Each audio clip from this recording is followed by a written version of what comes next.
Welcome to another edition of The Dark Side. Today we'll be doing Gemini, exploring the dark sides of Gemini. Let's get into it. Gemini are one of 3 air signs, which you probably already know. Gemini and then Aquarius and Libra are also part of this family. Now, air sign just means like an airhead would kind of be up in the mental space all the time, okay? It just means mental. So they come from a mental space all the time.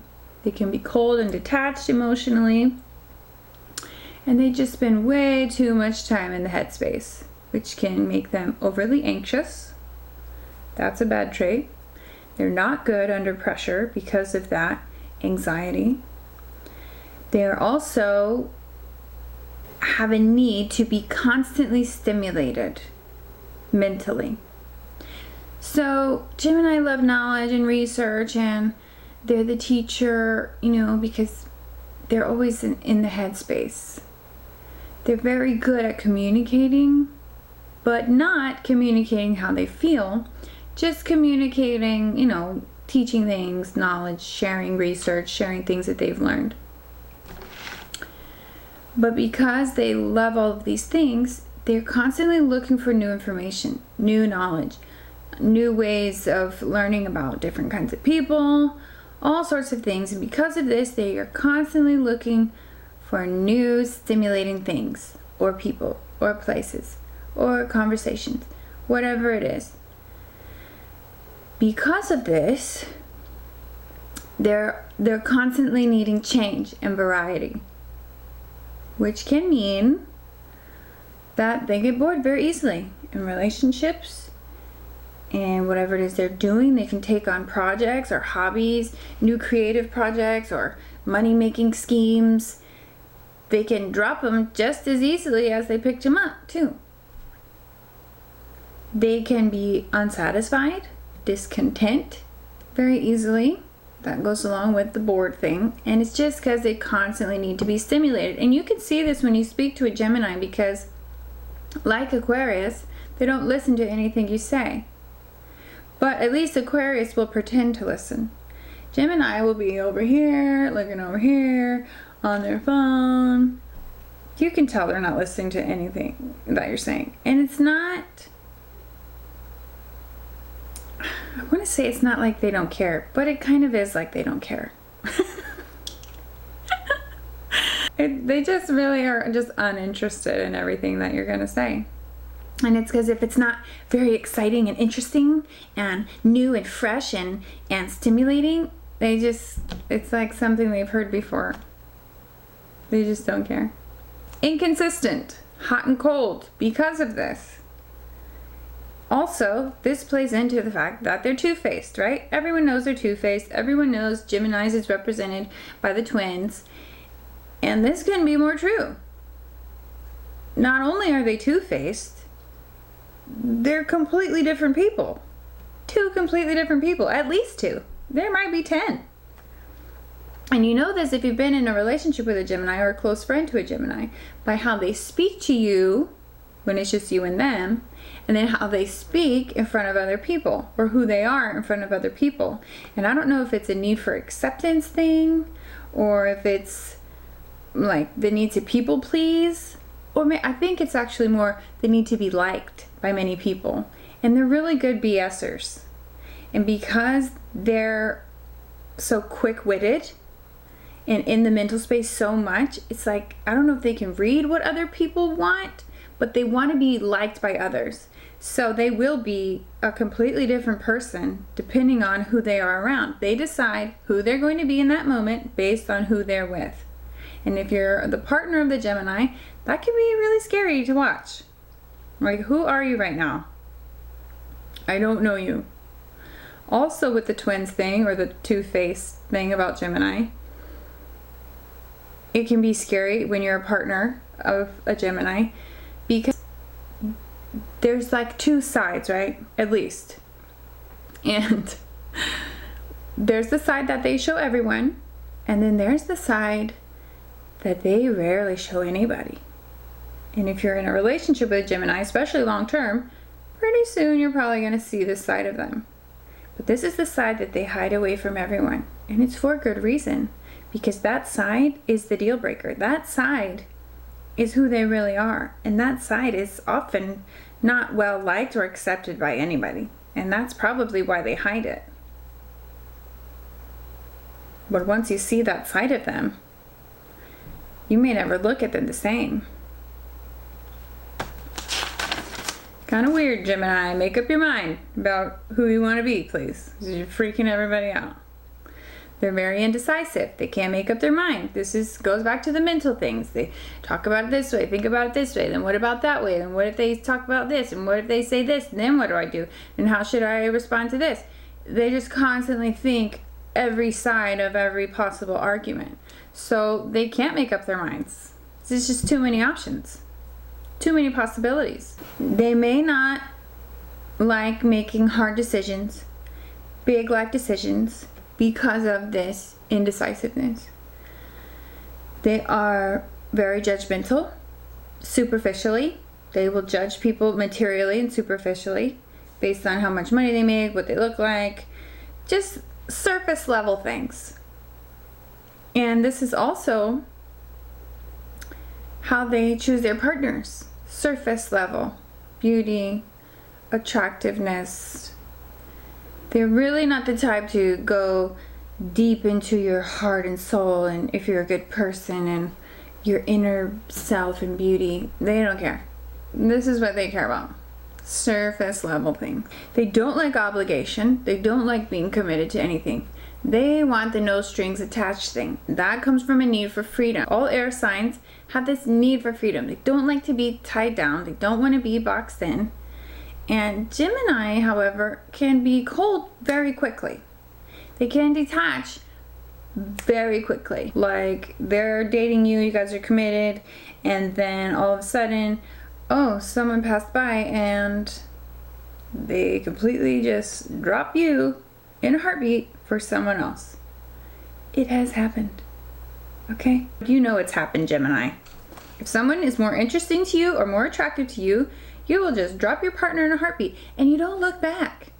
There's no strings there. There's no heartstrings. There's no emotional attachment. It's just very easy to drop it and be cold and forget it and leave it in the past. And because of this, you don't really have much relationship baggage moving forward in any relationship. That's a good thing about you, but it's not so great that you can easily disengage from anyone at any time. I have heard rumor, I have to say this for Gemini's benefit. I have heard rumor that if they find the right partner, they can commit long term. If they find the right partner. But they do have this bachelorette energy to them because they don't like to be tied down. They don't like commitment. They have to have freedom. And they constantly need stimulation. So they're constantly looking for something new, for variety, for change, to spice it up, and to see things from a different perspective. They can also kind of be like the party boy or girl. They love social gatherings. They love communicating. They're super flirty. And they don't get jealous. They won't be jealous.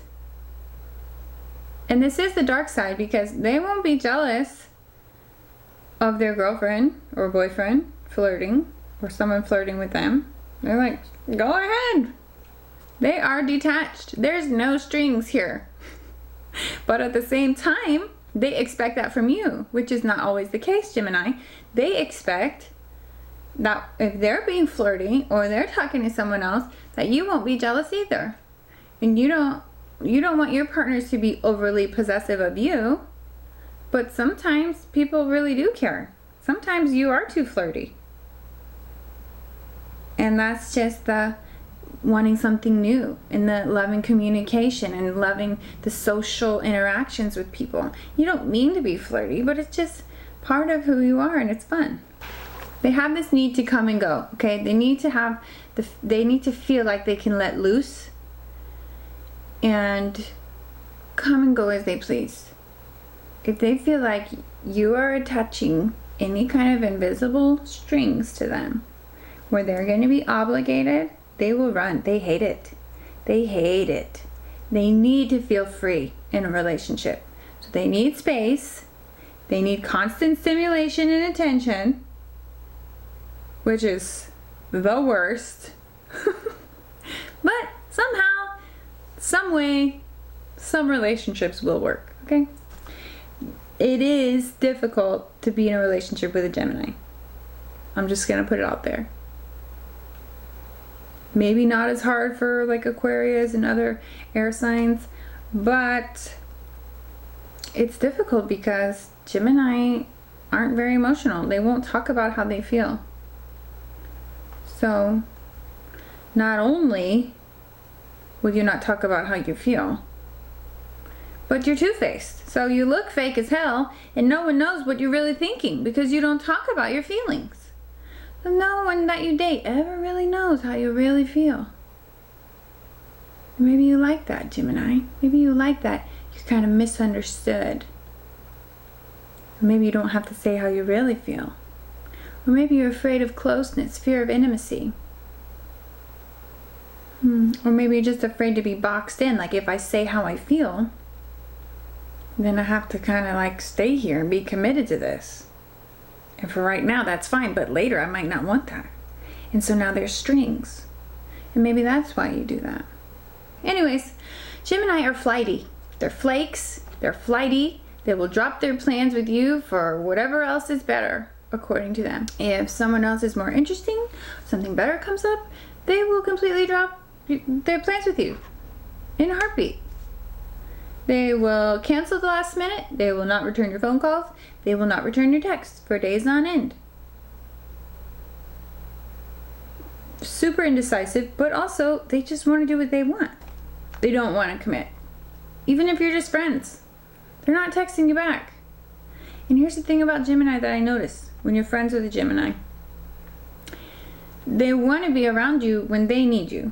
When they need someone to talk to, when they're going through something, or whatever. But when you need someone to talk to, they're like, sorry, I can't handle your emotional distress. It's like they want someone, then they expect you to be there. But then you might not hear from them for 6 months till they need you again. They're not gonna call and check up on you, make sure you're good. And if you need them or you want to reach out to them, they're probably gonna be short with you because they don't really want to deal with emotions. Emotions are sticky and yuck. And they don't like it. And they don't want to have to feel obligated to be your therapist. They want you to be there for them, but they don't want to have to be there for you. I'm just saying, it's a fact. I know many Gemini, it's a fact. Okay. They're very impulsive. This comes from a carefree nature, except when their anxiety kicks in. But they're carefree most of the time, easygoing when they're the nice, fun-loving, hyped up, stimulated energy, party boy or girl energy. And this carefree energy can make them impulsive. Like, yeah, we'll just go do this. Yeah. And they get these ideas and they just do it. They don't think about the consequences. They'll handle it later. They'll figure it out later. But for right now, they're just gonna jump on impulse into something which can be hugely bad for them and just not even think about it. That's one of the main traits of Gemini, is the impulsiveness. Okay, they're quick-witted and can be very sarcastic. Sometimes you don't know who they are. You don't know if they're just being funny, if they really mean what they say, but they can be cutting with their sarcasm. Like, you really meant that. You can't just say whatever you want just because you put a little twinge of humor or sarcasm on there, because I felt that. Like, that was harsh. You know what I mean? Gemini, you can't just say whatever you want and then pretend it was a joke. Super sarcastic. Moving on. Materialistic, superficial, we talked about this. But they really care a lot about how they look to other people. How they look, meaning how much money they make, what they have achieved, their personal things, belongings. It's very superficial, the car they drive, and just constantly needing more things, more money, bettering themselves financially. It's very important to them. So because they are adaptable, changeable, their character is too. And this is another reason why relationships don't work out too great. They can, okay? But if they don't, this is part of the reason why. Their character is changeable. So not only are they changing kind of who they are around other people, but sometimes they will completely do something that you would never thought they would have. Like moral judgment switches, and they do something you thought they would have never accepted morally, and they're fine with it. The character of who they are can change. Because they're changeable, they're very inconsistent. And because they're two-faced, you don't know who they're going to be. And this is why they're inconsistent. They might be upbeat, fun-loving, everybody loves them, witty, and just want to have fun and easygoing. And then the next time or later that day, especially if they're stressed out or sad or upset about something, they can have really angry outbursts and be really harsh and mean and really selfish and cold because of that emotional detachment. They're restless. But another thing is, sometimes they're super distant and detached, and other times they can seem very sincere and romantic and loving. And then other times they're like super fake when they're around other people. So you're really confusing, Gemini, and that's why it's hard to be in a relationship with you. And I think you know that. I think you know it's hard to be in a relationship with you, and that's why many Gemini prefer to be single and live this bachelorette lifestyle. So they don't have to deal with anybody. There's no commitment or strings attached, and there's no messing with anybody's sticky feelings. Only when it's the right one will Gemini really commit for life. And that right one has to fully understand what they're getting themselves into with Gemini. Aw, poor Gemini. Okay. Gemini need to be with a Libra or an Aquarius. Libra first option, best option. Then Aquarius. Then I've heard maybe Aries, but I would say no, because no. I don't know why it works. Some people say it works. Aries are very dominant, so maybe Gemini likes that because they're indecisive. But it seems like Aries would want control and would want commitment and would want long-term things. And Gemini is just too much in the headspace, and Aries is just way more passionate and heartfelt and emotional. And just fiery, you know. Fire and air. I don't see how it works. People say it works. Okay, and Leo, but I'm going to say probably not on the Leo. I mean, it could work maybe if the Gemini can give some power away and can commit. But it has to be perfect, because the Leo will want leadership. They want to take the leadership role, and they will want that emotion. They want the fire. I just don't get it. So let me know in the comments if you're a Gemini and you've dated a fire sign, how it worked out. For your sexual style, the wild cards are Sagittarius and Libra and Aquarius, but Gemini too. You can date other Geminis. But for your sexual style, Sagittarius would be better than Aries or Leo as a fire sign, because Sagittarius is way more adventurous in the bedroom. Okay, and Aries would just want to dominate. And Aries would just want it their way only. Okay, the worst signs would be Pisces, Virgo, Scorpio, too much emotional space, and Virgo, you know, I think they will make the anxiety of Gemini worse. 'Cause they like everything planned out, everything perfect, everything, you know, has to be a certain way. I don't think Gemini would like that. They need more freedom. They need more easygoing space. Well, thank you, Gemini, for watching, and everyone else. And please like and subscribe. I'm going to do more astrology videos, more numerology videos, I do tarot and all kind of spiritual and ascension videos and how-tos and nutrition, and I'll just do all kinds of videos about anything spiritual and how to better understand yourself. So please subscribe if you want to see more, and I'll see you guys in the next video.